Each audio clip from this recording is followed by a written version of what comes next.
এবার আসুন সূরা আল-লাইল আয়াত নাম্বার 17 আরবি আয়াত বাংলা অর্থ শব্দ ডিকশনারি বিশ্লেষণ প্রেক্ষাপট ও শানে নজুল প্রত্যক্ষ ও পরোক্ষ অর্থ ইবনে আব্বাস তাফসির আহাদিস বিজ্ঞান ভিত্তিক লজিক ও অন্য ধর্মগ্রন্থের সাদৃশ্য সারসংক্ষেপ।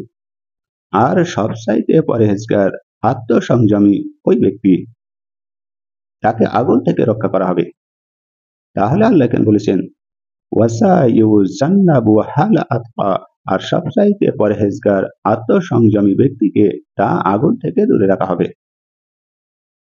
এই আয়াতের প্রেক্ষাপট ও শানে নজরুল যদি দেখি, এই আয়াতটি নাজিল হয় আবু বকর রাদিয়াল্লাহু তাআলা আনহু সম্পর্কে। তাফসীরে ইবনে কাসির ও কুরতুবীর বর্ণনা করেছেন, যখন মক্কায় দুর্বার মুসলমানদের উপর নির্যাতন চলছিল, এই সময় বেলাল রাদিয়াল্লাহু তাআলা আনহুকে উত্তপ্ত বালিতে টেনে নিয়ে নির্যাতন করা হচ্ছিল। তখন আবু বকর রাদিয়াল্লাহু তাআলা আনহু বেলাল রাদিয়াল্লাহু তাআলা আনহুকে তার মুক্তি করার জন্য বিপুল অর্থ ব্যয় করে বেলাল রাদিয়াল্লাহু তাআলা আনহুকে মুক্ত করেন।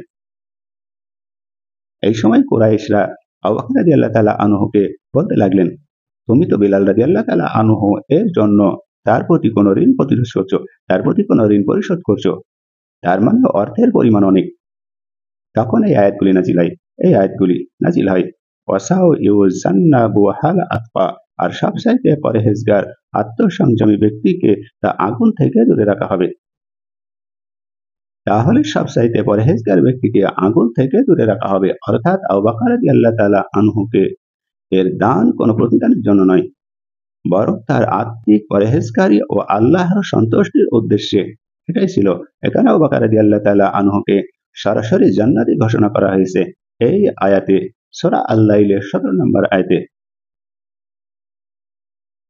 আরবি শব্দ ও মূল ধাতু এর অর্থ নিয়ে যদি আমরা কথা বলি, ওয়াও শব্দের অর্থ হলো এবং আর, অর্থাৎ পূর্ববর্তী আয়াতের সাথে এর সংযোজন।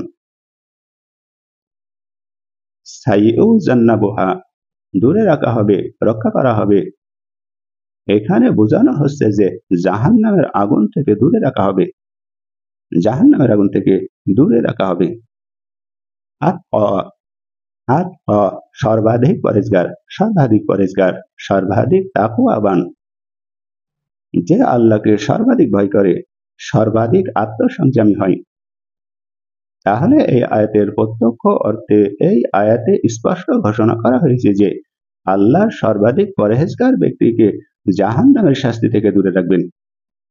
এখানে এই শব্দটি এসেছে তাকওয়া এর সর্বোচ্চ রূপ, অর্থাৎ সেই ব্যক্তি যিনি শুধু গুনাহ থেকে বাঁচেন না, বরং নিজের অন্তরকেও শুদ্ধ রাখেন, অর্থাৎ আত্মাকে সংযমে রাখেন, বরং আল্লাহর সন্তুষ্টির জন্য সবকিছু ত্যাগ করতে প্রস্তুত, সবকিছু।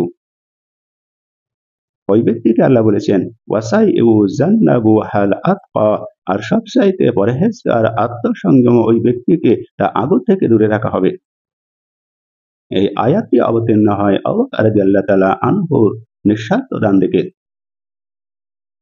পরোক্ষ ও আধ্যাত্মিক নৈতিক অর্থে 1 নম্বর পয়েন্ট, আত্মিক স্তরে এখানে আগুন দ্বারা শুধু জাহান্নাম নয়, বরং অন্তরের আগুনও বোঝানো হয়, অর্থাৎ লোভ, ক্রোধ, অহংকার ও স্বার্থপরায়ণতার আগুন বোঝানো হয়েছে। যে ব্যক্তি তাকওয়ায় উত্তীর্ণ, আল্লাহ তাকে এই অভ্যন্তরীণ অগ্নি থেকে রক্ষা করেন। পরোক্ষ আধ্যাত্মিক ও নৈতিক অর্থে 2 নম্বর পয়েন্ট হলো, নৈতিক অর্থে এর মানে হলো সেই ব্যক্তি যিনি দান করেন, কর্ম করেন, কিন্তু মানুষের প্রশংসার জন্য নয়, বরং আত্মাকে পবিত্র রাখতে আল্লাহর সন্তুষ্টির জন্য করেন, আল্লাহর সন্তুষ্টির জন্য। পরোক্ষ আধ্যাত্মিক ও নৈতিক অর্থে 3 নম্বর পয়েন্ট, মানবিক অর্থে এই আয়াত দান ও নৈতিকতার মধ্যে সম্পর্ক স্থাপন করে। যে দানকারী হৃদয় তাকওয়ার আলোয় আলোকিত হয়, সে সমাজে সত্যিকার কল্যাণ বয়ে নিয়ে আসে, সত্যিকার কল্যাণ। তাফসীরে ইবনে আব্বাস রাদিয়াল্লাহু তাআলা আনহু তিনি বলেছেন, সেখানে বলা হয়েছে এ দ্বারা বোঝানো হয়েছে যে আবু বকর রাদিয়াল্লাহু তাআলা আনহু যিনি আল্লাহর ভয়ে নিজের সম্পদ ব্যয় করেছেন, এবং জাহান্নাম থেকে মুক্তির জন্য নিঃস্বার্থভাবে এই কাজ করেছেন। আরো বলা হয়েছে যে ব্যক্তি দান করে দুনিয়ার প্রশংসা চায় না, তার জন্য আল্লাহ জাহান্নামের দরজা বন্ধ করে দেন। অর্থাৎ এই ১৭ নং আয়াত শুধু আবু বকর রাদিয়াল্লাহু তাআলা আনহু এর জন্যই নয়, বরং তার মতো সকল আত্মসংযমী দানশীলদের জন্য চিরন্তন বার্তা। রাসূল সাল্লাল্লাহু আলাইহি সাল্লামের হাদিস যদি আমরা এখন দেখি, রাসূল সাল্লাল্লাহু আলাইহি সাল্লাম বলেছেন, তোমাদের মধ্যে সর্বোত্তম সেই ব্যক্তি যে তাকওয়ায় সর্বাধিক অগ্রগামী। আর এটা আছে সহিহ বুখারীতে। আর একটি হাদিস যদি দেখি, সেখানেও রাসূল সাল্লাল্লাহু আলাইহি সাল্লাম বলেছেন, যে ব্যক্তি আল্লাহর জন্য দান করে এবং দান করে মানুষকে দেখানোর জন্য নয়, সে জাহান্নামের আগুন থেকে রক্ষা পাবে। আর এই হাদিসটি আছে তিরমিজি শরীফে।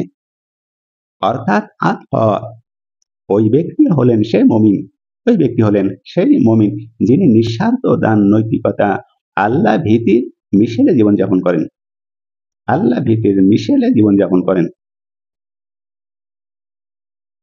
বিজ্ঞান ভিত্তিক ও যুক্তি ভিত্তিক নির্ভর বিশ্লেষণ ১ নম্বর পয়েন্ট দেখি। মনোবিজ্ঞান এই দৃষ্টিকে বলা হয়েছে, মনোবিজ্ঞানীয় দৃষ্টিতে যে ব্যক্তি নিজের প্রবৃত্তি, লোভ ও ক্রোধকে নিয়ন্ত্রণ করে, সে মানসিকভাবে সবচাইতে স্থিতিশীল হয়।